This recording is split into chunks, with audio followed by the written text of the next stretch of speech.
Welcome back बच्चों। आज हम सिंपल माइक्रोस्कोप ये टॉपिक देखने वाले हैं। माइक्रोस्कोप के दो पार्ट्स देखेंगे हम सिलेबस में, एक simple microscope and compound microscope. ठीक है, तो माइक्रोस्कोप हम किस लिए यूज कर सकते हैं? To see the distant, to see the tiny objects. जो छोटे छोटे ऑब्जेक्ट्स होते हैं, टाइनी ऑब्जेक्ट्स, उनको देखने के लिए, which can not be seen bye naked eyes, मतलब जो आंखों से देख नहीं सकते हम, उसके लिए उसके लिए हम माइक्रोस्कोप यूज करते हैं। ठीक है, देखो इसके लिए हम पहले एक छोटा सा पॉइंट डिस्कस करते हैं। ये डीडीवी क्या है? DDV, DDV distance of distinct vision, distance of distinct vision, ये डीडीवी। अब क्या होता है ये डिस्टेंस ऑफ डिस्टिंक्ट विजन? देखो, कोई अगर हम कोई बुक पढ़ रहे, ऐसे बुक पढ़ रहे हैं हम, सपोज हम, तो अगर हमने इसको एकदम पास में ला लिया तो हमको दिखाई नहीं देगा बराबर, है ना। आईज ऐसे स्ट्रेंड हो जाएगी, दबाव आएगा आंखों पर, या बहुत दूर लेकर गए तो भी इस पर आईज गेट स्ट्रेंड। तो हम क्या करते हैं, इसको हमारे आंखों के हिसाब से इसको प्रॉपर एडजस्टमेंट करते हैं। इसको मीन्स ये जो डिस्टेंस हुआ जहां पर हमको clear and distinct without straining the eyes image दिख रही है, तो वो डिस्टेंस जो है, ये जो डिस्टेंस है, ये है डीडीवी, डिस्टेंस ऑफ डिस्टिंक्ट विजन। और फॉर नॉर्मल आईज ये होता है 25 सेंटीमीटर, इतना, ये वैल्यू याद रखनी है, 25 सेंटीमीटर। ठीक है, चलो सिंपल माइक्रोस्कोप क्या है? तो सिंपल माइक्रोस्कोप एक सिंपल अपना कॉन्वेक्स लेंस है, कॉन्वेक्स लेंस।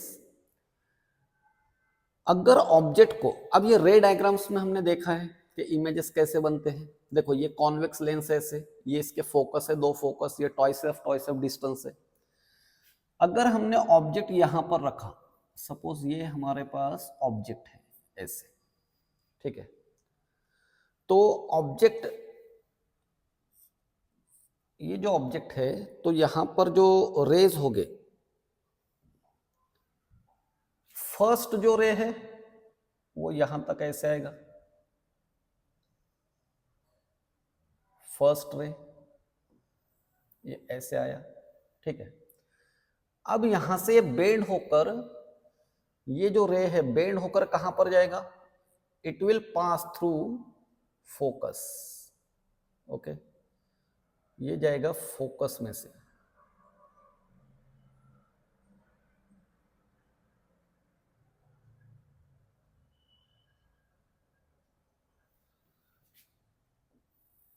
ऐसे पास होगा। ओके, और जो दूसरा रे होता है वो, उसके लिए क्या करते हैं हम? दूसरा रे जो होता है, ये यहां पर ऑप्टिकल सेंटर में से पास कराना है इसको। ऑप्टिकल सेंटर में से अगर पास किया इसको, तो देखो कैसे इमेज बनेगी।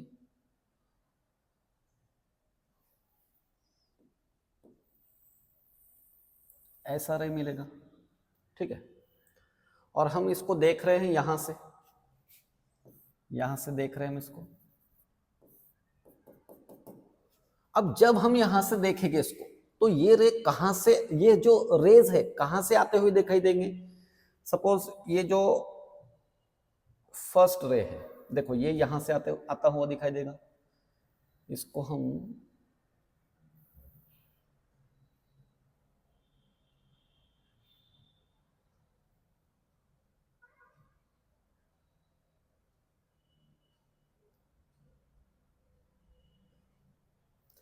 इसको पीछे एक्सटेंड कर देते हैं ऐसे, ऐसे। तो देखो ये जो रे है यहां से आते हुए दिखाई दे रहा है हमको, ये रे। और ये जो रे है, ये वाला, इसको पीछे एक्सटेंड करते हैं।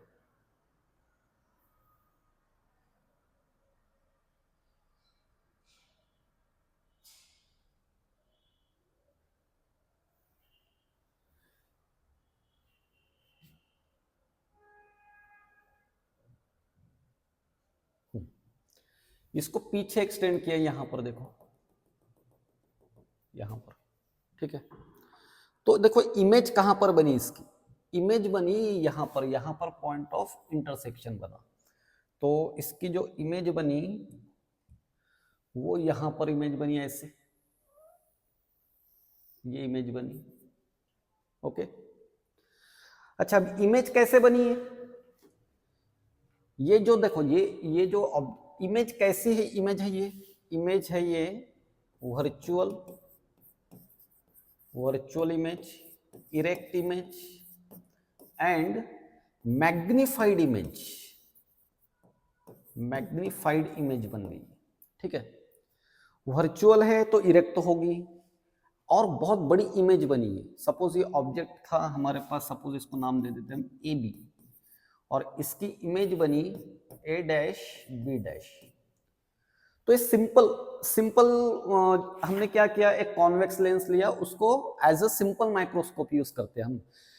प्रैक्टिकली जो पामिस्ट होते हैं, वो हाथ देखने वाले जो होते हैं, या इलेक्ट्रॉनिक्स की दुकानों पर यूज होता है, या जो वॉच रिपेयर्स होते हैं वो यूज करते हैं ये लेंस, है ना। तो इसी को हम सिंपल माइक्रोस्कोप बोल देंगे। सिंपल माइक्रोस्कोप मीन्स एक लेंस है सिंपली, है ना। बाकी इसमें अरेंजमेंट, बाकी आउटर वगैरह अरेंजमेंट इसके डिफरेंस हो सकते हैं। अब यहां पर देखो क्या हुआ, एक एंगल बना यहां पर। ये जो ऑब्जेक्ट था इसको हम बोल देंगे u मीन्स ऑब्जेक्ट डिस्टेंस, और इमेज बनी यहां पर मीन्स ये है v, इमेज डिस्टेंस, ठीक है। अच्छा, अगर इस ऑब्जेक्ट को हमने ऐसे विदाउट लेंस अगर देखा होता तो ये ऑब्जेक्ट हमको ऐसे दिखता, ऐसे। यहां पर इसकी साइज ए बी, और ये जो डिस्टेंस है जहां पर हमको क्लियर दिखना चाहिए वो है डिस्टेंस ऑफ डिस्टिंक्ट विजन, ठीक है। तो ये दो डिफरेंट केसेस, एक हम देख रहे हैं ऑब्जेक्ट को विदाउट लेंस, और दूसरा देख रहे हैं लेंस के साथ। अब ये जो लेंस के साथ है, या जो हमारे आई में भी लेंस होता है, उसकी मैग्नीफाइंग पावर क्या होती है, मैग्नीफाइंग पावर मींस जो एंगल बनता है यहां पर, देखो जैसे यहां पर एंगल बना, इसको नाम दे देंगे अल्फा, और यहां पर आई पर एट द आई जो एंगल बना उसको नाम दे देंगे बीटा, ठीक है। तो ये एंगल्स जो होते हैं इनको बोलते हैं विजुअल एंगल्स। क्या बोलना है, विजुअल एंगल्स, ठीक है।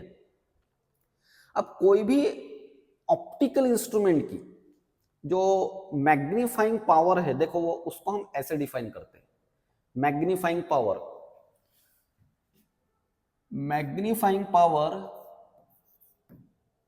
इज इक्वल टू, यहां पर मैं शॉर्ट में लिख रहा हूं बीटा अपॉन अल्फा, ये मैग्नीफाइंग पावर। अब ये बीटा क्या है, beta is the angle subtended by the image at the eye, और अल्फा क्या है, alpha is the angle subtended at the unaided eye. Unaided मतलब इसमें हमने कुछ मदद नहीं ली, एडेड मतलब मदद लेना, तो किसी लेंस की मदद नहीं ली थी हमने। तो बीटा क्या है, it is the angle subtended at the eye by the image, उसको बीटा नाम दिया हमने। और अल्फा क्या है, alpha is the angle subtended by the object at the eye. तो कोई भी ऑप्टिकल इंस्ट्रूमेंट की जो मैग्नीफाइंग पावर होगी वो है बीटा अपॉन अल्फा। तो ये एंगल्स में डिफाइन करते हैं हम, ये दोनों भी एंगल है, इसलिए मैग्नीफाइंग पावर जो होगी उसको यूनिट नहीं होगा, it will have no unit और एंड नो डायमेंशंस, ठीक है। चलो फिर अब बीटा और अल्फा, देखो ये जो ट्रायंगल बना, ये ए बी, और इसको कुछ नाम दे देंगे, सपोज ओ नाम दे देंगे इसको। In triangle A O B, यहां पर अगर हमने tan थीटा लिया, tan beta equal to, tan beta means opposite side A B upon adjacent side जो है उसके लिए हम लिख लेंगे u, ठीक है। अब दूसरी बात, यहां पर ये जो एंगल्स है ये बहुत छोटे छोटे एंगल्स है, स्मॉल एंगल्स है, इसलिए हम इसको tan की जगह पर सिर्फ इसको बीटा लिखेंगे, tan बीटा ना लिखकर सिर्फ बीटा लिखेंगे। Beta equal to A B upon U. तो एक ये बीटा के लिए फार्मूला हो गया हमारे पास, ठीक है, ये यहां पर हो गया। ऐसे अब अल्फा के लिए देखो क्या आएगा, अल्फा इक्वल टू क्या आएगा, तो यहां पर हम ले लेंगे tan अल्फा इक्वल टू, देखो यहां पर tan alpha equal to A B upon D. फिर से इसको हम अप्रोक्सीमेटली अल्फा ले लेंगे, ए बी अपॉन डी, ठीक है, ए बी अपॉन डी। अब ये दोनों भी वैल्यूज यहां पर पुटअप कर देते हैं, तो मैग्नीफाइंग पावर इक्वल टू ऐसे आ जाएगा फिर हमारे पास ए बी अपॉन यू, और इसको इनटू करके अगर लिखना है, मल्टीप्लाइड करके लिखना है, तो यहां पर क्या आएगा, ए बी यहां पर आ जाएगा और यहां पर आएगा डी, ठीक है। तो ये ए बी और ये ए बी कैंसल हो गया। फिर अब क्या रहा हमारे पास, magnifying power is equal to D upon you.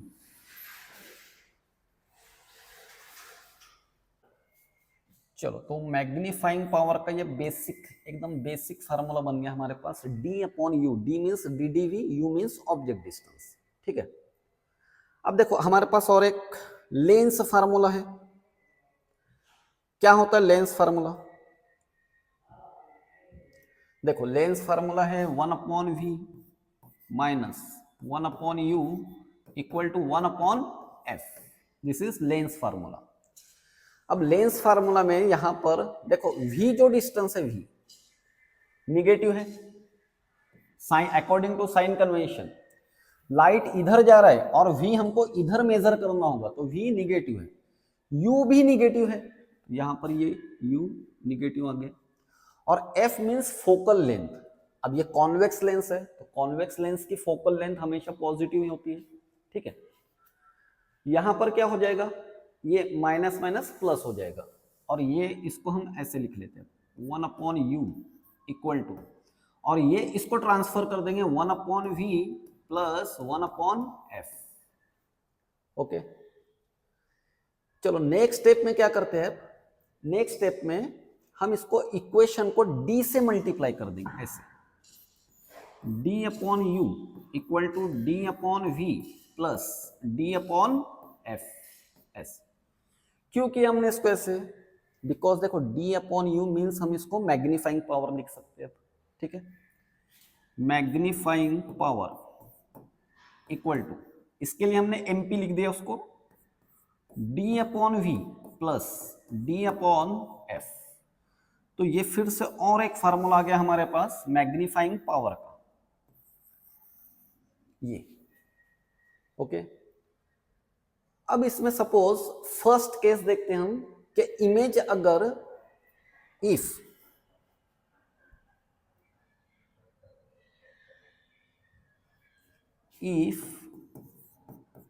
image is formed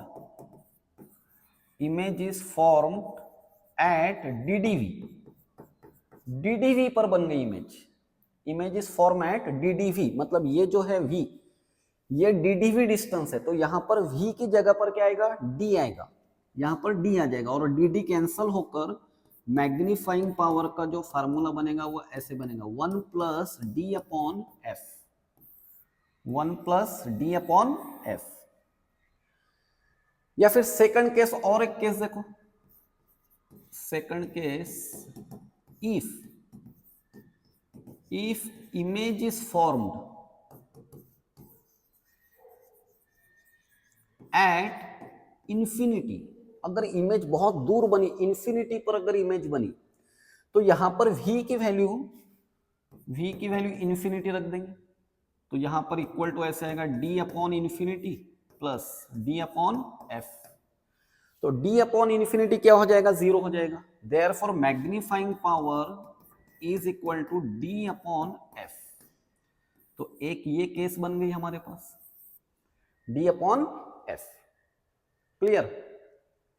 अच्छा, अब यहां से इसको देखो, यहां से ये फार्मूला क्या बोल रहा है कि मैग्नीफाइंग पावर, देखो DDV डिस्टेंस तो फिक्स है 25 सेंटीमीटर, करेक्ट, तो इसको हम चेंज नहीं कर सकते। अगर हमने फोकल लेंथ डिक्रीज की है, डिक्रीज, तो मैग्नीफाइंग पावर विल इंक्रीज, और बड़ा दिखेगा फिर, तो मैग्नीफाइंग पावर बढ़ जाएगी। बट इसमें एक ड्रॉबैक आएगा कि जब हम फोकल लेंथ डिक्रीज करेंगे तो जो लेंस होगा हमारा वो थिकर होते जाएगा, थिकर, ऐसे जाड़ा होते जाएगा, थिक। तो उससे क्या होगा, लेंस डिफेक्ट्स वहां पर आ जाएगी, उसमें लेंस डिफेक्ट मीन्स आ जाएंगे लेंस में, है ना। तो ये भी हम एक पर्टिकुलर लिमिट तक कर सकते हैं। और एक यहाँ पर सपोज ऐसे इनवर्स रिलेशन बन जाएगा इसका, magnifying power is inversely proportional to focal length, focal length decreases, magnifying power increases. ठीक है, तो एक सिंपल छोटा सा एक्सप्रेशन सिंपल माइक्रोस्कोप के लिए, इसको याद रखना है अच्छे से। तो अब इसके बाद जो टॉपिक होगा हमारा कंपाउंड माइक्रोस्कोप, उसमें ये सब यूज करने वाले हैं। ठीक है, तो क्या याद रखना है, बेसिक बेसिक थोड़ा, magnifying power beta upon alpha, okay. दूसरा ये याद रख लो अच्छे से, डी अपॉन यू, मीन्स अगर यहां पर कहीं भूल गए तो हम वापस से उसको बना लेंगे, डी अपॉन यू। या ये भी नहीं याद रखना है तो सिंपल ये जो फार्मूला हाईलाइट किया मैंने, ये magnifying power of simple microscope is D upon V plus D upon F, और इसके दो cases, at D D V, at infinity. Clear. अब हम इसके एक सिंपल देखो, इस पर क्वेश्चन तो प्रीवियस ईयर में भी पूछा नहीं है क्वेश्चन, और इसलिए पूछा नहीं क्योंकि ज्यादातर कंपाउंड माइक्रोस्कोप टेलीस्कोप पर फोकस किया है क्वेश्चंस में। इस पर छोटे छोटे सिंपल क्वेश्चंस बन सकते हैं, कुछ 2-4 क्वेश्चंस देख लेते हैं। कंपाउंड माइक्रोस्कोप में डिटेल क्वेश्चंस आ जाएंगे, कंपाउंड माइक्रोस्कोप, और उसके बाद में आएगा अपना टेलीस्कोप। ठीक है, चलो एक क्वेश्चन देखते हैं। A convex lens of focal length 4 centimetre, कितनी फोकल लेंथ है इसकी, 4 centimetre, is used as a simple microscope. Find magnifying power when image is at DDV, image is at infinity. तो याद करो अपना फार्मूला क्या था, मैग्नीफाइंग पावर का फार्मूला क्या था, उस पर से ये दो केसेस बन जाएंगे, है ना। आ रहा है याद, मैग्नीफाइंग पावर ऐसे,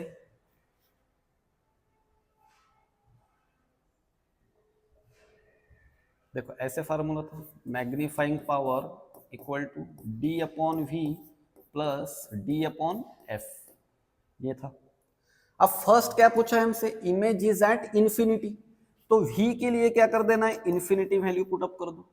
तो यहां पर क्या आएगा, d upon infinity plus d upon F, d upon infinity 0 हो जाएगा। Therefore magnifying power equal to, ये तो 0 हो गया, d अपॉन एफ। ddv कितना होता है, 25 सेंटीमीटर, और फोकल लेंथ कितनी गिवन है, 4 सेंटीमीटर। तो यहां पर सेंटीमीटर सेंटीमीटर कैंसिल हो गए, ये कितना आ जाएगा, 6, आई थिंक 6.25 आ जाएगा। मैग्नीफाइंग पावर इज 6.25, कहां पर, इंफिनिटी पर। मतलब वो जो ऑब्जेक्ट है उसकी इमेज 6.25 टाइम्स ग्रेटर, बड़ी दिखेंगी, इतनी बड़ी दिखेगी। चलो second, image is at D D, इसी फार्मूले में v की वैल्यू d पुटअप कर दो, d, यहां पर d पुटअप कर दिया तो डी डी कैंसल होकर मैग्नीफाइंग पावर हो जाएगा 1 प्लस d अपॉन एफ। अच्छा, d अपॉन एफ की वैल्यू तो अभी बनाई हमने, 6.25 थी, रख दो पुटअप कर दो, 1 प्लस 6.25, तो ये हो जाएगा 7.25, इसको यूनिट नहीं होता है, ठीक है, 7.25। तो हो गया क्वेश्चन सॉल्व।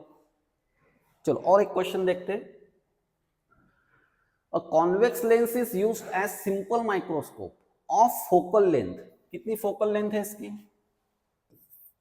2.5 सेंटीमीटर, ठीक है। Find its magnifying power for the image at DDV, at DDV. अब फार्मूला याद करो, क्या था डीडीवी पर फार्मूला, नहीं याद आ रहा है तो magnifying power equal to D upon V plus D upon F, ऐसे देखो। और जो v है उसमें v के लिए क्या करना है, d पुटअप कर दो, क्योंकि डीडीवी पर पूछिए। तो मैग्नीफाइंग पावर एट डीडीवी, डीडीवी क्या आएगा formula, 1 plus D upon F. तो डिस्टेंस ऑफ डिस्टिंक्ट रीजन दिया नहीं है तो 25 सेंटीमीटर लेंगे। एफ फोकल लेंथ कितनी है 2.5 सेंटीमीटर है। ओके तो सेंटीमीटर कैंसिल हो गया और यहां पर सपोज इसको हम ऐसे कर लेते हैं, इसको ऐसे कर लेते हैं, 10 से मल्टीप्लाई कर लिया तो ये कितना हो गया फिर 1 + 25 10 तो इसलिए मैग्नीफाइंग पावर कितनी आ गई फिर 11 टाइम्स। Magnifying power is 11। और दूसरा क्या पूछा था and position of the object, object की position means you find out करना है, पोजीशन ऑफ ऑब्जेक्ट मींस हमको फाइंड आउट करना है यू। अब यहां पर देखो मैंने 3 फार्मूले बताए आपको लर्न करने के लिए। एक मैग्नीफाइंग पावर का फार्मूला ये भी तो था हमारे पास, सबसे पहला formula magnifying power equal to D upon U, basic formula तो ये था।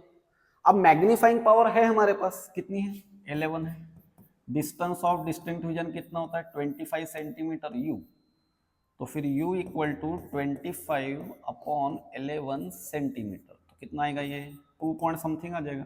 11 2 ज़ा 22 कितने बचे 3 बचे तो 30 हो जाएगी। 11 2 ज़ा ही आएगा फिर से है ना 2.2 सेंटीमीटर 2.2 समथिंग आ जाएगा। तो ये हो गया डिस्टेंस ऑब्जेक्ट डिस्टेंस और ये होगा हमेशा निगेटिव। अब यहां पर तो निगेटिव नहीं है बट जब हम साइन कन्वेंशन यूज करेंगे तब यहां पर निगेटिव लेंगे क्योंकि ऑब्जेक्ट तो लेंस के ये साइड में ही होता है। ठीक है और एक क्वेश्चन देखते हैं। चलो ये क्वेश्चन आप लोगों के लिए होमवर्क कर लोगे।